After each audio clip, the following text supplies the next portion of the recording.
90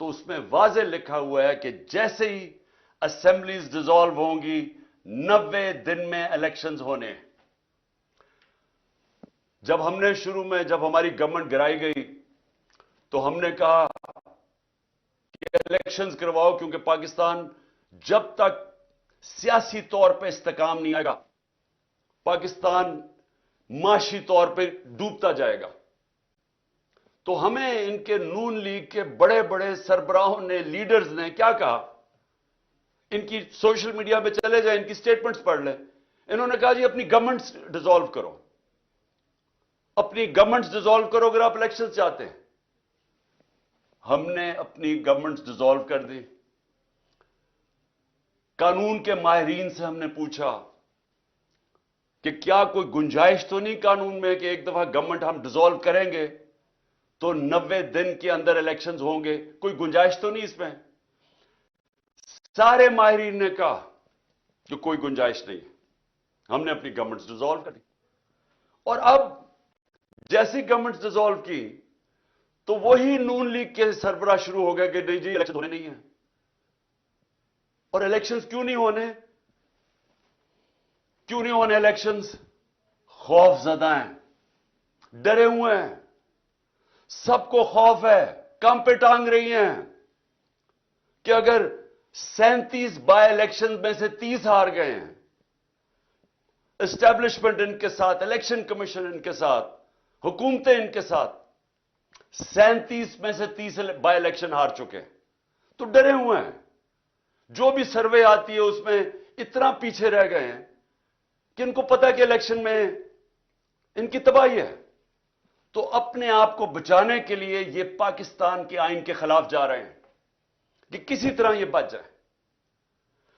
یہی گورنمنٹس تھی. ہمارے خلاف سپریم کورٹ کا فیصلہ آتا ہے آج سے 1 سال پہلے. میں الیکشن اناؤنس کر دیتا ہوں، یہ سپریم کورٹ میں چلے جاتے ہیں. اس سے زیادہ چیز، جمہوری چیز کیا کہ اب عوام کو فیصلہ کرنے دو. جب انہوں نے ہماری گورنمنٹ گرائی، عوام کو فیصلہ کرنے دو. آکشن سے گورنمنٹ نہ بنے کہ آپ ضمیر خریدیں پولیٹیشنز کے، ان کو 20-20 کروڑ روپے دے کے ان کے ضمیر خرید کے گورنمنٹ گرائیں. ہم نے کہا الیکشن کرواؤ، عوام کو سلیکٹ کرنے دو. لیکن یہی جج بیٹھے ہوئے تھے تب، اور انہوں نے فیصلہ کیا کہ نہیں، ہم نے غلط گورنمنٹ گرائی ہے. انہوں نے شہباز شریف کو بحال کروا دیا.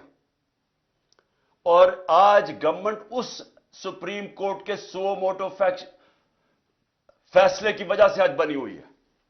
اب آج وہی سپریم کورٹ سو موٹو لیتا ہے اور وہ فیصلہ کرتا ہے 90 دن کا الیکشن.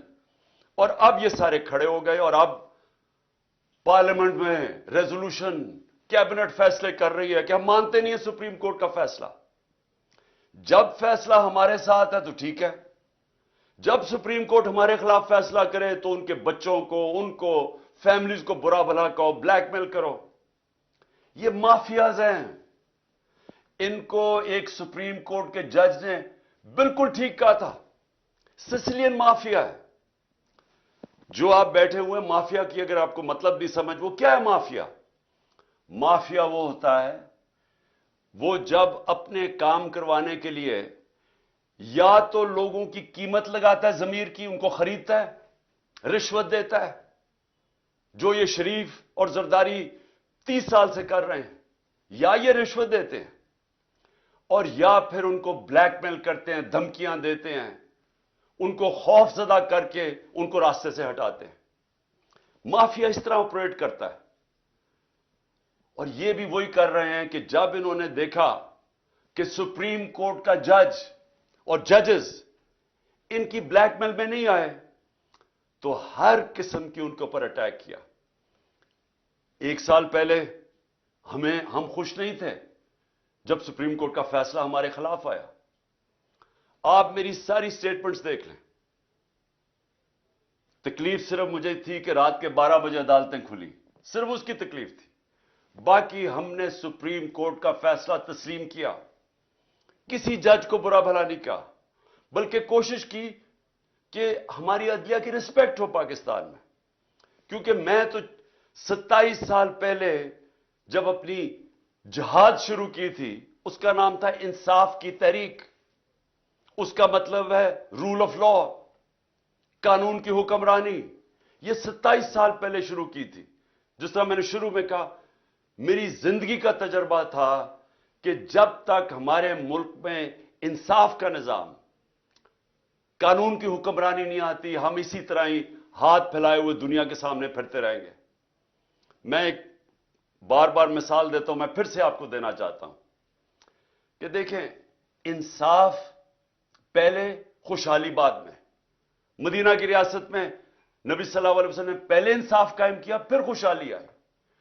آپ کے سامنے پاکستان کی میں صرف مثال اس لیے دیتا ہوں کہ انصاف کے انڈیکس کے اندر، یعنی جو دنیا میں کن ملکوں میں کتنا کتنا انصاف ہے، اس کا بنا ہوا ہے، ایک ٹیبل بنا ہوا ہے. دنیا میں سب سے زیادہ جس ملک میں انصاف ہے، رول آف لا ہے، وہ ہے ڈنمارک. ڈنمارک 140 ملکوں میں نمبر 1 ہے. پاکستان 140 ملکوں میں 129 نمبر پہ ہے. وہی ڈنمارک، اس ڈنمارک کے اندر اوسط آمدنی، یعنی ایک ایوریج آمدنی اس ملک میں وہ کتنی ہے؟ $66,600. پاکستان میں اوسط آمدنی $1,600 پہ ہے. ہمارے پاس وسائل مقابلہ ہی نہیں آپ کر سکتے ڈنمارک کے مقابلے میں جو ہمارے ملک میں وسائل ہیں. لیکن ادھر دیکھیں خوشحالی اور ہمارا حال دیکھیں.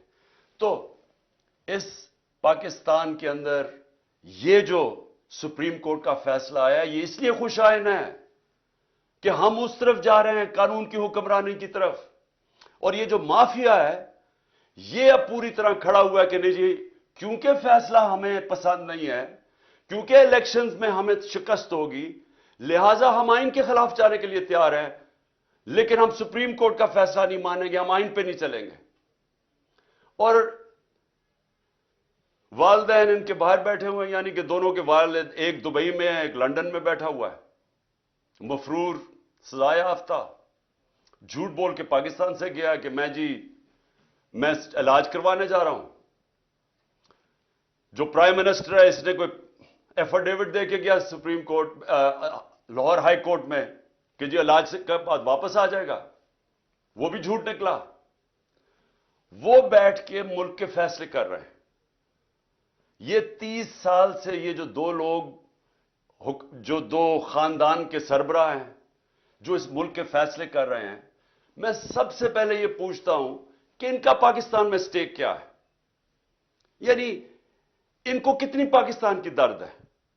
جب تھوڑی سی مشکل پڑتی ہے باہر بھاگ جاتے ہیں، جب اپوزیشن میں ہوتے ہیں باہر بھاگ جاتے ہیں.